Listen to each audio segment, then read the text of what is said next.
नमस्कार, आप देख रहे हैं हरियाणा टुडे न्यूज़। ऋषिकेश स्वामी के साथ हमारी टीम अभी पहुंची है सोनीपत ज़िले के खरखोदा कस्बे में। और यहां पर जो अधिवक्ता होते हैं, जो एडवोकेट हैं, आज वो एडवोकेट इकट्ठे होकर अपना काम छोड़कर किसानों की सपोर्ट में आए हैं और खरखोदा के एसडीएम महोदया को उन्होंने ज्ञापन दिया है। हरियाणवी कलाकारों के बाद अब वकील भी आए किसानों के समर्थन में। खरखोदा में वकीलों ने किसानों के साथ मिलकर दिया एसडीएम खरखोदा को ज्ञापन। एडवोकेट विजय वशिष्ठ ने बताया कि सभी वकीलों ने मिलकर किसानों के साथ एसडीएम श्वेता सुहाग को ज्ञापन दिया और कहा कि सरकार दोबारा से इस अध्यादेश पर विचार करे। वहीं खरखोदा बार एसोसिएशन के पूर्व अध्यक्ष एडवोकेट धर्मेंद्र दहिया ने कहा कि इस अध्यादेश में एमएसपी को लेकर गारंटी नहीं है, इसलिए ये ज्ञापन दिया है। मेरा नाम जितेंद्र तोमर है। आज आपने जो ज्ञापन दिया है कृषि विधेयक के लिए, तो कितने गांव के लोग आए हुए थे? करीब खरखोदा ब्लॉक के 25 गांव के सैकड़ों लोग यहाँ पे एकत्रित हुए थे, जिन्होंने मिलजुल कर एसडीएम मैडम को एक ज्ञापन प्रस्तुत किया है ताकि इस अध्यादेश को वापस लिया जा सके। ये अध्यादेश किसानों के हित में बिल्कुल भी नहीं है। किसानों का जो एमएसपी प्राइस है वो भी इससे अफेक्टेड होगा और सरकार से अनुरोध है कि इस ज्ञापन को ध्यान में रखते हुए, किसानों के हित को ध्यान में रखते हुए इस अध्यादेश को वापस ले और किसानों के हक में फैसला करें। मौजूद हैं खरखोदा बार एसोसिएशन के एक्स प्रधान धर्मेंद्र दहिया जी। वो भी आज किसानों के साथ खड़े थे ज्ञापन जब दिया, तो उनसे ही बात करते हैं। सर नमस्कार। नमस्कार जी। सबसे पहले मैं आपका स्वागत करता हूं हमारे चैनल पर। जी, आपका ही बहुत बहुत स्वागत। तो आज ऐसी आपको क्या स्थिति लगी किसानों के साथ है? अपना जो वकील की जो बार एसोसिएशन वकील जो आपके साथी थे, सारे किसानों के साथ खड़े हो गए। जी देखिए, वकील बनने से पहले मैं किसान हूँ और आज तक मैं खेती करता आ रहा हूँ और अब भी करता हूँ। तो जो किसान अध्यादेश 2020 जो सरकार द्वारा पारित किया गया है, ज़रूरी नहीं उसमें सारी कमियाँ ही हों, कुछ खूबियाँ भी हैं पर बहुत सी कमियाँ भी हैं। तो कमियों के विरोध में हमने आज ये अध्यादेश के खिलाफ हमने आज अपना ज्ञापन सौंपा है, क्योंकि जिस देश का किसान ही भूखा मर जाएगा उस देश कभी तरक्की नहीं कर सकता। क्योंकि हमारा देश तो कृषि प्रधान देश है और कृषि प्रधान देश में जब किसान का इतना वायलेशन होगा, उसको समर्थन मूल्य ही ढंग से नहीं मिलेगा, वो अपनी चीज़ का ठीक से मूल्य ही नहीं ले पाओगा जितनी वो मेहनत करता है, तो देश तो डूबना निश्चित है। तो इसलिए अभी जैसे सभी वकील किसानों के साथ आए हैं, इससे पहले किसानों के साथ किसान यूनियन खड़ी थी, अपोजिट पार्टियां भी खड़ी हुई थी। उसके बाद हरियाणा या पंजाब के हम स्टार की बात करें, गायक सिंगर जो कलाकार वे भी साथ आए और अब आ गए हैं जो कि कानून के ज्ञाता हैं। जी, क्या लगता है अब जो आप कानून के ज्ञाता जो खड़े हुए हैं साथ में, कुछ बदलाव हो सकता है इसके अंदर? जी होना चाहिए। हमारी मोदी सरकार हर चीज़ पे विचार करती आई है और करती रहेगी, तो हमें उम्मीद है कुछ न कुछ हमारी सुनवाई होगी और इस पर कुछ न कुछ किसानों के समर्थन में कुछ न कुछ हमारी डिमांड पूरी होगी और होनी भी चाहिए। किसान आज बहुत गरीब आर्थिक स्थिति बिल्कुल पूर्ण उससे गुजर रहा है, उसके लिए इसी समर्थन में हम वकील लोग आए हैं, इसके समर्थन में। जी बहुत बहुत धन्यवाद। तो वे हमारे साथ अभी मौजूद हैं विजय वशिष्ठ जी एडवोकेट, उनसे बात करते हैं और उनसे जानते हैं उन्होंने जो ज्ञापन दिया है उसमें कितने लोग इकट्ठे हुए थे और कौन कौन से गाँव से थे। विजय वशिष्ठ जी, आपका स्वागत है हमारे चैनल हरियाणा टुडे न्यूज़ पर। बहुत बहुत धन्यवाद भाई साहब।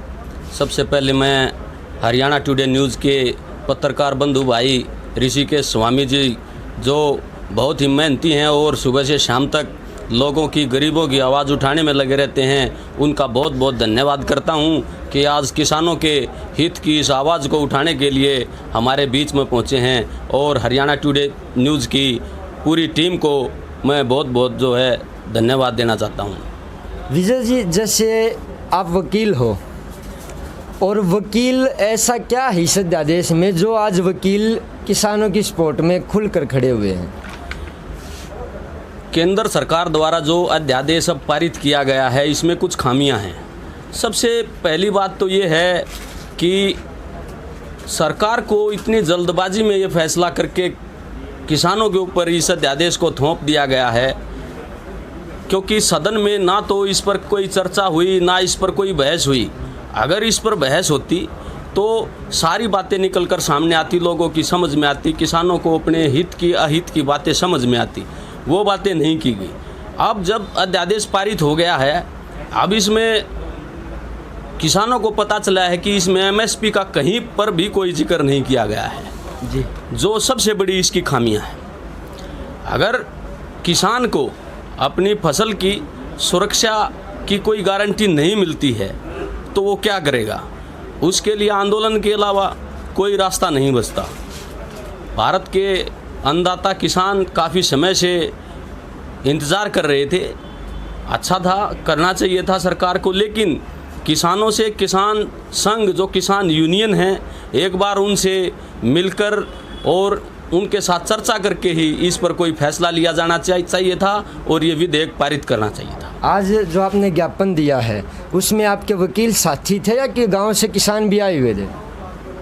आज हमने जो ज्ञापन दिया है, देखिए जो कोरोना बीमारी जो चली हुई है उसकी वजह से हम ज़्यादा तादाद तो यहाँ इकट्ठी नहीं कर सकते थे, लेकिन आसपास के गांव से बहुत सारे किसान और हमारे वकील साथी भी जो इनकी पैरवी के लिए हमेशा खड़े रहते हैं, और कुछ युवा साथी भी आए हुए थे गांव से, जिन्होंने मिलकर इस अध्यादेश के इस विधेयक के खिलाफ में आज एसडीएम खरखोदा को ज्ञापन दिया है और इसकी जो खामियां हैं उनको दूर करने के लिए प्रधानमंत्री श्री नरेंद्र मोदी जी से निवेदन किया गया है। वैसे वकील साहब अपने यहाँ पे एक बात भी कहा करेंगे, काला कोट लोग आई थोड़ी एक अलग ही नज़र हो जा, वकील दौरा जाएगा, केस शुरू हो गया, अर्धा भाई खर्चे होंगे। और अब जो वकील हैं वे बिना पैसों के किसानों के साथ खड़े हुए हैं। देखिए ऐसी बात नहीं है कि काले कोट से वो जो आदमी डरते हैं, लेकिन काला कोट तो ऐसा है, लोगों को जब कहीं से भी कोई रास्ता नज़र नहीं आता तो उनकी मदद करने के लिए ये काले कोट वाले जो हमारे वकील भाई हैं, अधिवक्ता भाई जो ये खड़े होते हैं।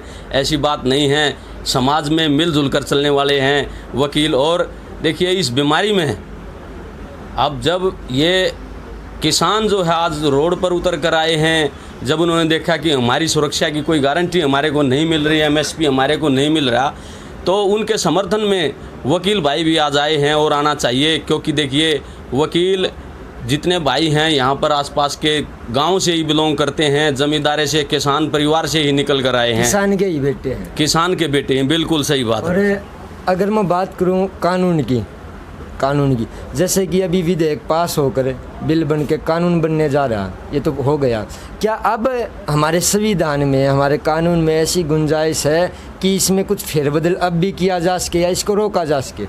देखिए कानून में हर एक चीज़ संभव है। कोई भी एक्ट बनाया जाता है उसमें समय समय पर संशोधन किए जाते हैं, अमेंडमेंट की जाती है। ऐसी बात नहीं है कि ये हो गया तो इसमें कुछ नहीं हो सकता। अगर इसमें सरकार चाहे तो इसमें संशोधन भी हो सकता है और किसानों के हित की जो बातें हैं वो इसमें ऐड की जा सकती हैं। जी, आपका बहुत बहुत धन्यवाद। बहुत बहुत धन्यवाद। हरियाणा टुडे न्यूज़ की जो टीम है उसका मैं फिर से एक बार धन्यवाद करता हूँ। धन्यवाद। साई इंस्टीट्यूट, आपके सपनों को हम करेंगे साकार। हमारा पता है जीबी अस्पताल के पास, सांपला रोड, खरखौदा, जिला सोनीपत, हरियाणा। संपर्क करें 9518165301 और 9518161500। आपने देश परदेश की खबरां तक जुड़े रहन खातर सब्सक्राइब करियो आपने news channel Haryana today news न। अगेला एक घंटी के बटन न भी दाब दियो ताकि हमारी सारी खबरां का नोटिफिकेशन सब तक पहला थाम न मिल सके।